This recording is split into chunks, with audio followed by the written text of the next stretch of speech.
নমস্কাৰ বন্ধু-বান্ধৱীসকল, আজিৰ এই পুনৰ ভিডিঅ'টোলৈ আপোনাক স্বাগতম জনাইছোঁ। ডিয়াৰ বন্ধু-বান্ধৱীসকল, আজি আপোনালোকক দেখুৱাব বিচাৰিছোঁ যে আপোনালোকে মোবাইলৰ সহায়ত কেনেকৈ আয়ুষ্মান কাৰ্ড বনাব।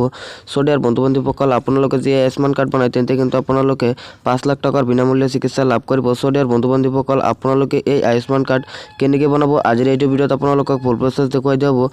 আপোনাৰ ওচৰত মোৰ এটাই ৰিকুৱেষ্ট, আমাৰ এইটো চেনেল যদি নতুনকৈ আহিছে তেন্তে আমাৰ এই চেনেলখন প্লিজ ছাবস্ক্ৰাইব কৰি দিব আৰু কাষত থকা বেল নটিফিকেশ্যনটো অন কৰি দিব। তেন্তে বলক আজিৰ এই মূল ভিডিঅ'টো আৰম্ভ কৰোঁ। Welcome to mobile screen. Dear viewers, আপোনালোকে প্ৰথমে যিকোনো এটা ব্ৰাউজাৰ ওপেন কৰিব। ব্ৰাউজাৰখন ওপেন কৰি আপোনালোকে জাষ্ট setu.pmgy.gov.in বুলি আপোনালোকে এইখিনি লিখি সাৰ্চ কৰি দিব। আপুনি যেতিয়া সাৰ্চ কৰি দিব তেতিয়া কিন্তু আপোনাৰ মোবাইলত এনেকুৱাকৈ পেজখন খোল খাই যাব। আপোনালোকে এতিয়া কি কৰিব, আপোনালোকে ইয়াত পাব ৰেজিষ্টাৰ্ড ইউৰছেল্ফ এণ্ড চাৰ্চ বেনিফিচিয়াৰী। আপোনালোকে প্ৰথমে ৰেজিষ্টাৰ কৰিব লাগিব। আপোনালোকে প্ৰথমে ৰেজিষ্টাৰ্ড অপশ্যনটোত ক্লিক কৰি দিব। আপোনালোকে ৰেজিষ্টাৰ অপশ্যনটো যেতিয়া ক্লিক কৰিব তেতিয়া আপোনাৰ পেজখন এনেকুৱাকৈ আহি যাব। আপোনালোকে এতিয়া কি কৰিব, প্ৰথমে ষ্টেটটো চিলেক্ট কৰিব। আপোনাৰ ষ্টেটৰ নামটো চিলেক্ট কৰি দিব। তাৰপিছত কৈছে ইয়াত ডিষ্ট্ৰিক্ট। আপোনাৰ ডিষ্ট্ৰিক্টৰ নামটো চিলেক্ট কৰি দিব। তাৰপিছত কৈছে মোবাইল নাম্বাৰ, আপোনাৰ ইয়াত মোবাইল নাম্বাৰটো দিব। তাৰপিছত কৈছে ইমেইল, আপোনাৰ যদি ইমেইল আইডি আছে তেন্তে আপুনি ইমেইল আইডি দিব পাৰে, আৰু যদি নাই তেন্তে একো নহয়। তাৰপিছত আপোনাৰ নামটো ইয়াত আপোনাৰ এণ্টাৰ কৰিব লাগিব। নামটো এণ্টাৰ কৰি তাৰপিছত জেণ্ডাৰ কৈছে ইয়াত আপোনালোকে জেণ্ডাৰ, আপুনি যদি ছোৱালী হয় তেন্তে ফিমেল দিব, আৰু ল'ৰা হ'লে আপুনি মেল দি দিব। তাৰপিছত কৈছে ডেট অফ বাৰ্থ, আপোনাৰ আধাৰ কাৰ্ডত যিখন ডেট অফ বাৰ্থ আছে সেই ডেট অফ বাৰ্থখন ভালদৰে চাই পিনে আপোনালোকে ডেট অফ বাৰ্থখন এটা এটাকৈ চাই পিনে দিব। তাৰপিছত আপোনালোকে ছাবমিট অপশ্যনটোত ক্লিক কৰি দিব।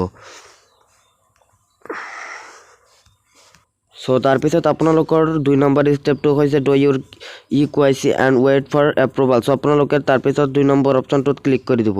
2 নম্বৰ অপশ্যনটোত ক্লিক কৰি আপোনালোকে তলপিনে ইয়াত দেখা পাব যে আপুনি যে অলপ আগতে এটা মোবাইল নাম্বাৰ দিছিলে সেই মোবাইল নাম্বাৰটো আপোনাৰ ইয়াত এণ্টাৰ কৰিব লাগিব। তাৰপিছত চাইন ইন অপশ্যনটোত ক্লিক কৰিব লাগিব। আপুনি যেতিয়া চাইন ইন অপশ্যনটোত ক্লিক কৰি দিব তেতিয়া আপোনাৰ পেজখন এনেকুৱাকৈ আহি যাব। মই আপোনালোকক দেখুৱাই দি আছোঁ।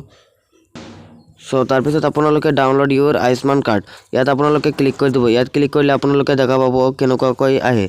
এনেকুৱাকৈ কিন্তু আহি যাব। আপোনালোকে ইয়াত আপোনাৰ ৰেজিষ্টাৰ্ড মোবাইল নাম্বাৰটো লিখি দিব। আপোনাৰ যিখন ৰেজিষ্টাৰ্ড মোবাইল নাম্বাৰ আছে মোবাইল নাম্বাৰটো লিখি আপোনালোকে চাইন ইন অপশ্যনটোত ক্লিক কৰি দিব।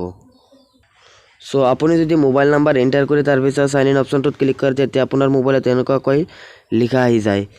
ইয়াত লিখা আহিছে, মই আপোনাক দেখুৱাই দি আছোঁ, OTP generation fail due to mobile number is not registered invalid.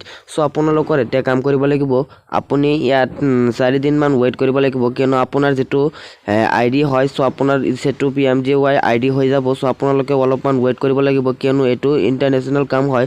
ৱৰ্ল্ডৰ ভিতৰত আপোনালোকৰ আয়ুষ্মান কাৰ্ডটো 1 নম্বৰ পজিশ্যনত গৈছে। আপোনালোকে সেইকাৰণে এইটো অলপমান ৱেইট কৰিব লাগিব, কিয়নো আপোনাৰ আইডিটো যেতিয়ালৈকে নহ'ব আপুনি তেতিয়াৰ পৰা ৱেইট কৰিব লাগিব। আপোনাৰ ID যেতিয়া হৈ যাব তেতিয়া আপোনাৰ যিখন মোবাইল নাম্বাৰ দিছিলে মোবাইল নাম্বাৰত আপোনাৰ মেছেজ যাব ইনবক্সত। আপোনাৰ মেছেজটো হ'ব ৰেফাৰেঞ্চ নাম্বাৰ বুলি এটা মেছেজ যাব।